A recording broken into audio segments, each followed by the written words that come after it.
విడాకులకు చాణక్యుడు చెప్పిన కారణాలు. భార్యాభర్తల అనుబంధం 7 జన్మల సంబంధమంటారు. అందుకే పెళ్లిలో 7 అడుగులు నడుస్తారు. కానీ కొన్ని పెళ్లిళ్ళు మధ్యలోనే పెటాకులైపోతాయి. ఎంతో ఆనందంగా కొత్త జీవితం మొదలుపెట్టిన వాళ్లు మధ్యలోనే దానికి ముగింపు పలికేస్తారు. విడాకులు తీసుకుని ఎవరి దారు వాళ్లు చూసుకుంటారు. అయితే ఇలా భార్యాభర్తలు విడిపోవడానికి కొన్ని కారణాలను, వాటిని తప్పించుకునే మార్గాలను చాణక్యుడు ఉపదేశించాడు. అవేంటో తెలుసుకుందాం. అర్థం చేసుకోకపోవడం. 20 నుంచి 30 ఏళ్లు ఎవరికి వారే జీవనయానం సాగించిన వాళ్లు పెళ్లి వేడుకతో జంట ప్రయాణం మొదలు పెడతారు. ఈ ప్రయాణం సాఫీగా సాగాలంటే ముందుగా ఒకరినొకరు పూర్తిగా అర్థం చేసుకోవాల్సి ఉంటుంది. ఒకరి అభిరుచులు మరొకరు తెలుసుకొని వాటికి తగ్గట్లుగా మారితే ఆ కాపురం కలకాలం వర్ధిల్లుతుంది.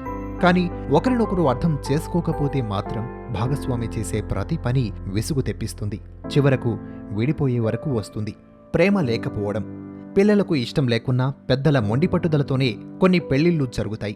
ఇలాంటి పెళ్లిళ్లలో కొంతమంది తప్పదని సర్దుకుపోయినా కొంతమంది మాత్రం ఇష్టం లేని కాపురం చేయలేక ఇబ్బంది పడుతుంటారు. ఇలాంటివి ఎప్పుడో ఒకప్పుడు విడాకులకు దారితీస్తాయి. నమ్మక ద్రోహం.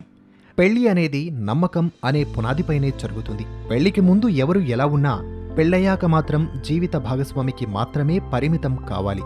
కానీ కొంతమంది భర్తలు లేదా భార్యలు తమ భాగస్వామిని మోసం చేస్తుంటారు. తాత్కాలిక కోరికలతో శాశ్వత బంధాన్ని కూలదోసుకుంటారు. కట్టుబాట్లు. భార్యాభర్తలన్నాక కొన్ని కట్టుబాట్ల మధ్య జీవించాల్సి వస్తుంది. ఈ విషయంలో అబ్బాయిల కన్నా అమ్మాయిలకే ఎక్కువ కండిషన్లు అమలవుతుంటాయి.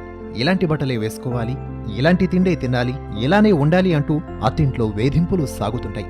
ఇవి ఓ స్థాయి వరకు ఉంటే పర్వాలేదు, కానీ శృతి మించితే మాత్రం విడాకులు తప్పవు.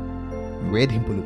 పెళ్లి చేసేటప్పుడే అమ్మాయికి పుట్టింటి నుంచి ఎన్నో విలువైన కానుకలు అందుతాయి. కట్నం తీసుకోవడం నేరమైనప్పటికీ ఆ సంప్రదాయం ఇంకా కొనసాగుతూనే ఉంది.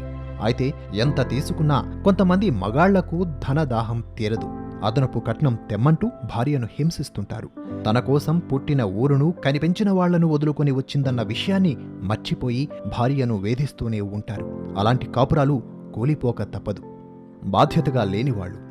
భార్య లేదా భర్త ఎంతో బాధ్యతగా వ్యవహరిస్తేనే వారి సంసారం అందంగా సాగుతుంది. కానీ భార్యాభర్తల్లో ఎవరో ఒకరు బాధ్యతల్ని పట్టించుకోకుండా వదిలేస్తే మాత్రం ఆ సంసారంలో కలతలు రేగుతాయి. ఈ ప్రవర్తనతో విసిగిపోయి విడిగా ఉండడమే మేలనుకుంటారు. కాబట్టి వీటిని అర్థం చేసుకుని అధిగమిస్తే ఆ కాపురం ఆనందంగా సాగుతుంది. ఈ వీడియో నచ్చినట్లయితే లైక్ చేయండి, షేర్ చేయండి. ఇలాంటి మరిన్ని వీడియోలను చూడడం కోసం సబ్స్క్రైబ్ చేయడం మర్చిపోకండి. మీ అభిప్రాయాలను కామెంట్స్గా తెలియజేయండి.